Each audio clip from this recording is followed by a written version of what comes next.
सभी को राम राम। जैसा कि पिछले भाग में आपको बताया कि ये जो इंसान है ये बड़ा ही विचित्र प्राणी है, गजब का। ये गजब का क्यों है? क्योंकि इसको कर्म करने की छूट है, ज्ञान इसके पास, विवेक इसके पास, कर्म करने की छूट, कर्म फल इसके हाथ में है, बाकियों के नहीं है। बाकियों के हाथ में सिर्फ कर्म फल है, वो अपना भोग भोगते हैं और कर्म योनि में नहीं आते। केवल यही है जो कर्म योनि में आता है, लेकिन इसको जो कर्म बताया जाता ना, ये वही नहीं करता। अच्छा, एक चीज देखिए, कितनी बार आपने फिल्मों में भी देखा होगा, वो देखा ना, triangle love story, love triangle, कुछ भी बोल लीजिए, जो भी कहते हैं कि एक व्यक्ति दूसरे से प्रेम करता और ये दूसरा इससे नहीं करता, ये दूसरा तीसरे से करेगा। अच्छा, वो तीसरा जो है इस पहले से करेगा। फिल्मों में दिखाते हैं कि नहीं? ये फितरत है इंसान की कि इंसान से जो प्रेम करता है ना, ये उससे प्रेम नहीं करता है, ये उससे प्रेम करता है जो इससे प्रेम नहीं करता है कि नहीं? फैक्ट है ये। अच्छा, माँ बाप अपने बच्चे से प्रेम करेंगे, लेकिन बच्चा अपनी बीवी से प्रेम करता है और उसके बाद बीवी के साथ चला जाता है वही। अच्छा, बीवी जो है, फिर वो बीवी उससे अपने पति से नहीं करेगी, वो अपने बच्चों से प्रेम करेगी, उनमें ज्यादा उसका प्रेम रहेगा, अपने पति से ज्यादा बच्चों की सुनेगी। तो ये इस संसार के मनुष्य का ये आचरण है, ये चरित्र है। ऐसा बिरला ही होते हैं, बड़े भाग्यशाली होते हैं जो उससे प्रेम करते हैं, जो उससे प्रेम करता है। जैसे प्रभु अगर आपसे प्रेम करते हैं, लेकिन आप प्रभु से प्रेम नहीं करते हो। आप प्रेम किससे करते हो? उन चीजों से जो प्रभु ने आपको दी। जैसे पिता बच्चे को मेले में लेके गया, बच्चा क्या बोलेगा? अरे पापा देखो खिलौना। पापा नहीं, मेरे को वो चाहिए, कितना अच्छा खिलौना है। अब पिता प्रेम करता है बच्चे से, अरे क्यों रुलाना, चलो दिला देते हैं, एक 5-10 रुपया लगेगा। वो 5-10 रुपया उस पिता की मेहनत की कमाई है, जो कि उसने प्रेम के वश होके उस बच्चे के खिलौने पे लगा दी। लेकिन बच्चा पिता से ना प्रेम करके अब उस बच्चे को वो खिलौना अच्छा लगता है, उसको वो खिलौना ही चाहिए। उससे लेकर देख लो, वो रोना शुरू कर देगा, बोले नहीं आप तो गंदे हो, आप डैडी आप गंदे हो, ऐसे हो ऐसे हो। यही तो करते हैं बच्चे। नहीं नहीं, मैं आपसे नहीं बात करूंगी, मैं आपसे नहीं बोलूंगा, मुझे खिलौना चाहिए। तो बच्चे खिलौने से प्रेम करते हैं माता पिता से अधिक। ये मैं बच्चों की बता रहा हूं, जिनको हम बोलते हैं ना कि ये निर्मल भाव है। बच्चे भगवान का रूप है, लेकिन भगवान का रूप कब? जब बच्चे का हृदय निर्मल होता है, जब वो पैदा होता है, जब उसके अंदर तू और मैं, तेरा मेरा, ऊंच नीच, छोटा बड़ा, ये सब आ जाता है, फिर वो नहीं रहता। फिर हम भगवान का रूप नहीं कहते उसे, बस बड़ा हो जाता है। तो ये मनुष्य का स्वभाव है कि जो इससे प्रेम करता है, ये उससे प्रेम नहीं करता। इतना ही नहीं, जो व्यक्ति जैसे जो कह लीजिए कि आधीनी में नहीं रहता व्यक्ति जो है हमेशा अपनी मैं में रहता है, जबकि बाकी जीवों के साथ ऐसा नहीं है। आप देखते हैं ना, गाय भैंस, आप इनको अगर खोल भी देते हैं तो भी ये जो है आपको टक्कर नहीं मारते हैं, ये आपके अधीन रहते हैं। आप उनको खाना डालें या ना डालें, कुत्ता जो है आपके दरबार पे पड़ा रहेगा, आप उसको रोटी डालिए या ना डालिए। तो कुत्ता जो है वो देखिए पूरी रात जागता है, आपकी पहरेदारी करता है, और उसके बाद वो जाके सो जाता है। लेकिन उसकी नींद ऐसी रहती है, अगर गलती से भी कोई आता है तो तुरंत जाग जाएगा, फिर भी वो सोते हुए भी आपकी पहरेदारी करता है। आप उसको अगर रोटी डालते हैं तो भी, अगर आप उसको रोटी नहीं डालते, आप झूठन दीजिए उसको, या फिर उसको अच्छा खाना दीजिए, आप उसको भूखा भी रखेंगे तो वो छोड़ के नहीं जाता है। वो बेचारा पूंछ हिलाता हुआ वहीं आपके पास रहता है कि नहीं रहता है? आपने जिसने घर में कुत्ते पाले होंगे उनको पता होगा, अगर नहीं पता है तो जो गली का कुत्ता है उसे ही देख लीजिए, वो बेशक गली में रहता है, रात को भौंकेगा भी, गली में कौन आया कौन नहीं उसका रखवाली करता रहता है आपकी। आपने रोटी डाली, हर घर तो रोटी नहीं डालता ना, लेकिन वो फिर भी सबकी जो है रखवाली करता है। ये उस कुत्ते का स्वभाव है। तो वो कोई ऐसा नहीं है कि उसने गांठ बांध के रख लिया है कि रोटियां जो है इकट्ठी करके रखी हुई है कि भाई अगर मेरा मालिक रोटी नहीं देगा तो मैं उसको खा लूंगा। नहीं, उसने कोई गांठ मार के नहीं रखी हुई है, लेकिन फिर भी वो बेचारा भूखा है, फिर भी आपके दर पे है। वो कहीं जाता नहीं आपका दर छोड़ के। आप उसको जूते मारो, डंडे मारो, उसके बाद भी नहीं छोड़ता है वो आपका दर। वो वहीं रहता है, उसी गली में रहेगा, और जैसे ही आप रोटी डालने आओगे तुरंत वो आपके पास दौड़ता होगा और फिर पूंछ हिलाना शुरू कर देता है। ये पूंछ हिलाता है, अपना प्रेम जताता है आपके प्रति। क्या इंसान जताता है प्रेम? वो मालिक हमें सब कुछ देता है, वो हमें पैदा करता है, शरीर देता है, उसके बाद ओढ़ने पहनने के लिए कपड़े देता है, हमारा पालन पोषण करने के लिए माँ बाप देता है, हमारे दुख सुख बांटने के लिए हमारे भाई बंधु सगे संबंधी ये देता है, खेलने कूदने के लिए मित्र देता है, वो मित्र के रूप में हमारे साथ रहता है। कभी हम धन्यवाद करते हैं? कभी नहीं, भूल कर भी नहीं करते। समय से भोजन मिलता है लेकिन नहीं, फिर भी धन्यवाद नहीं करना। बुढ़े हो जाते हैं, आपकी जो पत्नी है सुबह से लेकर शाम तक रसोई में लगी रहेगी, आपके घर का काम करती रहेगी, लेकिन आप चारपाई में पड़े पड़े बिस्तर तोड़ेंगे। कभी आपके मन में ये नहीं होता कि ये इतना कर्म कर रही है, इतना काम कर रही है, कौन करा रहा है इससे? कौन है ये? क्या परमात्मा उसमें नहीं दिखता है? वो हर जगह पल पल आपके साथ है, लेकिन आपको कभी दिखता ही नहीं। क्यों? आपके लिए सब कुछ कर तो रहा है अपने आप, क्योंकि हमारे अंदर कृतज्ञता है ही नहीं, हमारे अंदर है कृतज्ञता। हम वफादार हैं ही नहीं। वफादारी सीखनी है तो कुत्तों से सीखिए। अगर वफादार होने से अगर ये शर्त हो जाए, एक दिन के लिए, अगर केवल एक दिन के लिए अगर परमात्मा ये छूट कर दे कि भाई सारे जीव अपने कर्म के हिसाब से मुक्ति मिलेगी, तो केवल इंसान को छोड़ के जितने कुत्ते हैं सभी की मुक्ति हो जाएगी। इंसान कुत्ते से भी गया गुजरा हुआ है। और फिर हम कहते हैं बोले जी हम भगत है। कहां से भगत हो भाई? कैसे भक्त हो? आप वफादार हो नहीं, प्रेम आपका है नहीं प्रभु में, विश्वास आप करते नहीं हो प्रभु पे। कुछ दुखी हो गए, कुछ कष्ट आया, बोले प्रभु ने कष्ट दिया, और अगर कुछ बढ़िया हुआ बोले देखा मैंने बोला था ऐसा करूंगा तो ये हो जाएगा, मैंने सही जगह पैसा लगाया मेरा पैसा बढ़ गया, मैंने ये चीज खरीदी थी इसमें ये हो गया, मैंने ये किया मैंने वो किया। और जब कष्ट आए बोले हे भगवान क्यों इतने कष्ट दे रहा है? कष्ट देना उसका काम है क्या? और सुख देना वो आपका? तो ये भावना किस लिए? जब सुख आता है तब हम कभी उसका धन्यवाद नहीं करते। तो इसीलिए बुल्ले शाह जी कहते हैं कि चल बोले या उठ यार मना ले, नहीं तो बाजी ले ले कुत्ते। कि भाई उठ लो और जगो और उस मालिक को मना लो, प्रेम कर लो उससे, नहीं तो कुत्ता जो है ना वो बाजी ले जाएगा और ये इंसान अपनी बाजी यही हार जाएगा। लेकिन ये इंसान के ऊपर एक रहम किया है उस मालिक ने कि केवल इंसान जन्म में ही मुक्ति हो सकती है।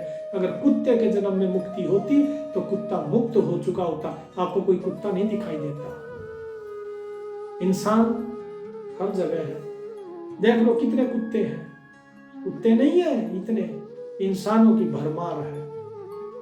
तो जरा सोचिए, एक इंसान इतने बच्चे पैदा नहीं करता है जितने कुत्ते करते हैं, फिर भी कुत्तों की संख्या कम है, इंसानों की संख्या ज्यादा है।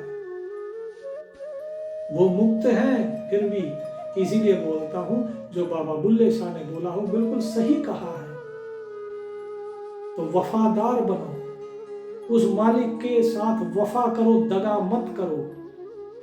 वो जो देता है उसके लिए उसकी आधीनी में रहो, उसकी बंदगी करो, उसका नाम लो, उसको धन्यवाद दो। धन्यवाद कभी देते ही नहीं हम। बच्चा जब होता है छोटा, बच्चे से शुरू हो जाती है ये चीजें, नहीं मुझे ये खिलौना चाहिए, उस खिलौने के पीछे लग गया, पिता के थैंक यू कुछ नहीं, सब गया भाड़ में। तो थैंक यू बोलना सीखिए। प्रभु को जो है हर चीज, अपना हर कर्म प्रभु को अर्पण कीजिए।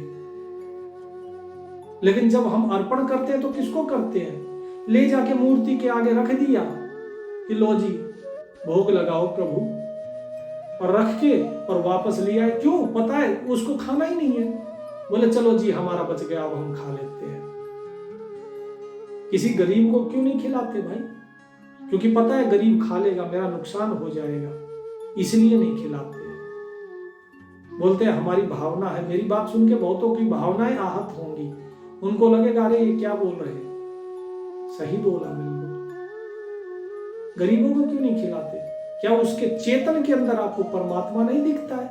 आपको जड़ के अंदर परमात्मा दिखता है? बताइए वो जड़ क्या करते हैं?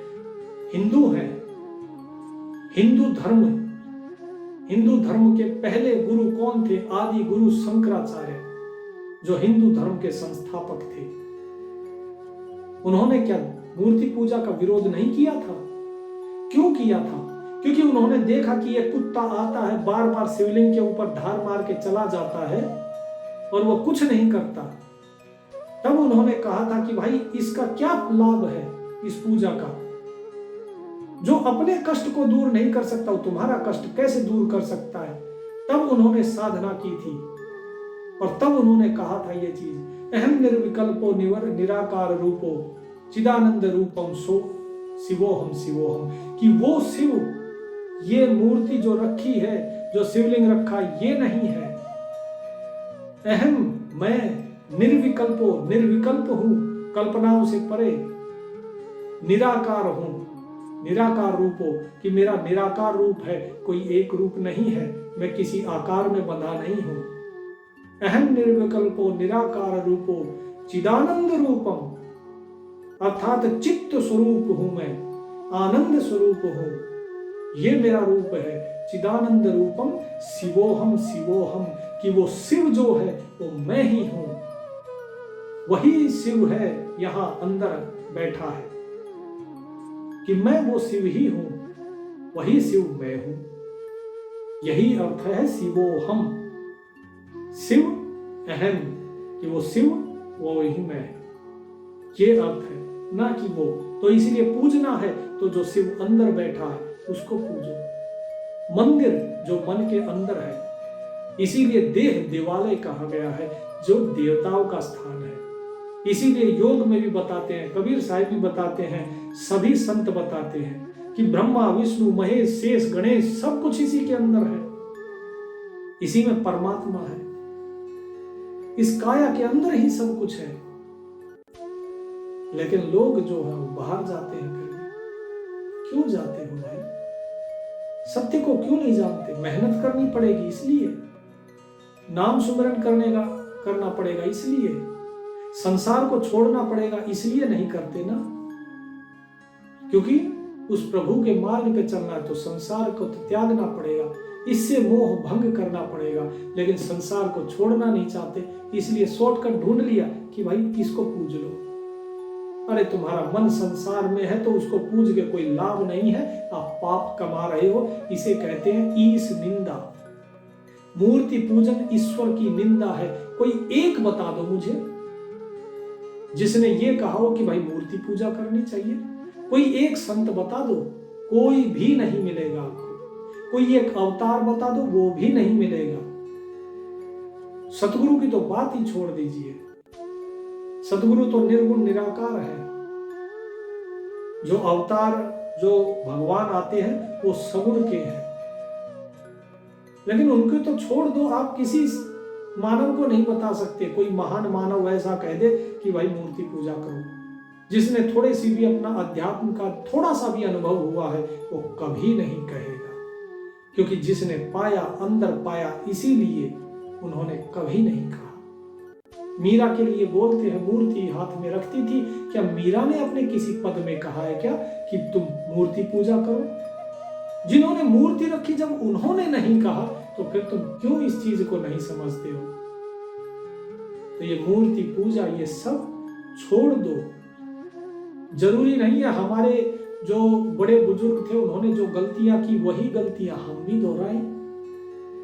तो इसीलिए एक उस परम तत्व परमात्मा जो है, केवल उसी को जानो, उसी को मानो और उसके अधीन रहो, उसकी बंदगी करो। और उससे मिलाने का कार्य सतगुरु करते हैं। और सतगुरु क्या कहते हैं? सतगुरु जब ज्ञान देते हैं क्या कहते हैं? बोले चार खानी में भरमता, कबहू न लेता पार, सो तो फेरा मिट गया सतगुरु के उपकार। कि भाई चारों खानियों में भरम रहे थे, कभी पार नहीं हो सकते थे, लेकिन तुम्हारा फेरा मिटा दिया किसने? ये सतगुरु का उपकार है। सतगुरु के साथ जाके बैठो, अपने गुरु के पास जाके बैठो। वो सतगुरु ही गुरु रूप में है। तो क्या कहते हैं साहिब अपनी वाणी में? ग्रिप पर पट्टन पर लोक है, जा अदली सतगुरु सार, भक्त हित से उतरे पाया हम दीदार। कि भाई भक्त के कारण, उसके प्रेम के कारण वो परम पिता परमेश्वर स्वयं सतगुरु, वो गुरु के रूप में इस संसार में आता है।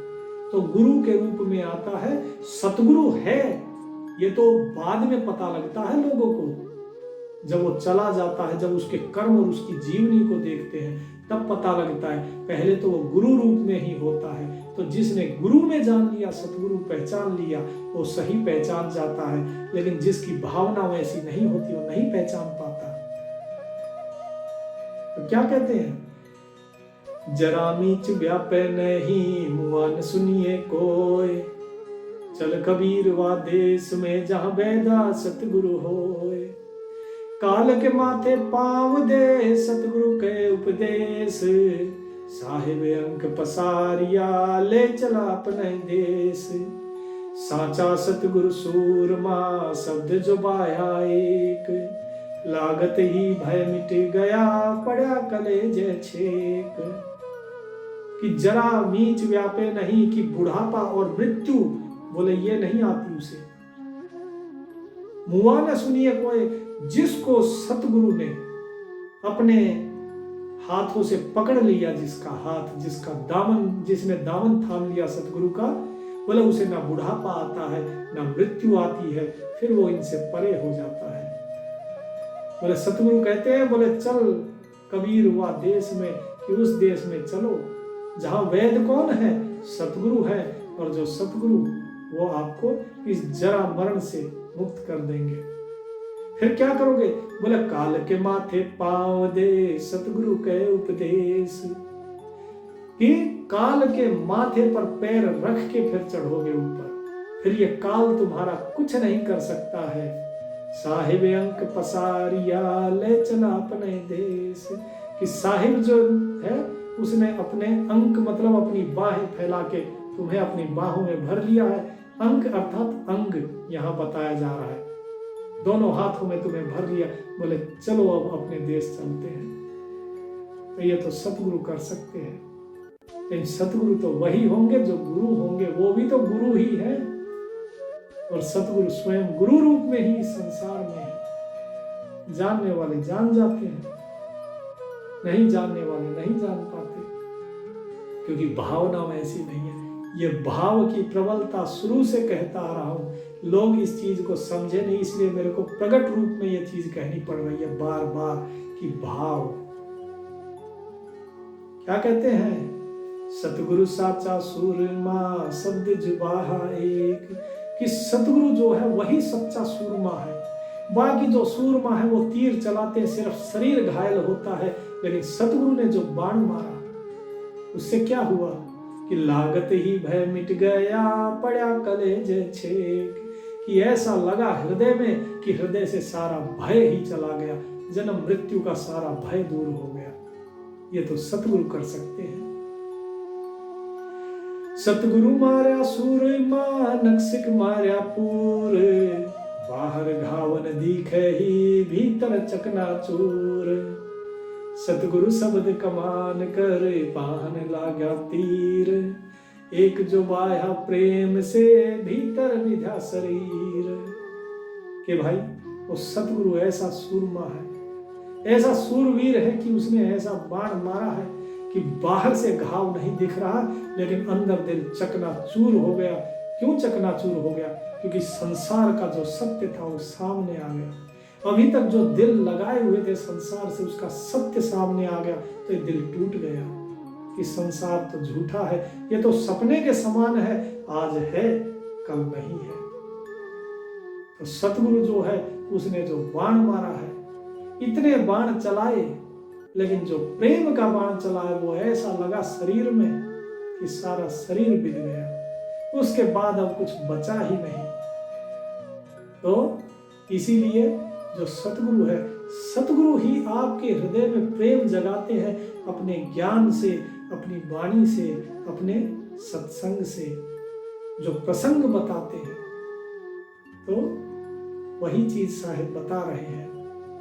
क्या कहते हैं कि सतगुरु मेरा सूरमा बेधा सकल शरीर, बाण धुआं सा फूटिया क्यों जीवे दास कबीर।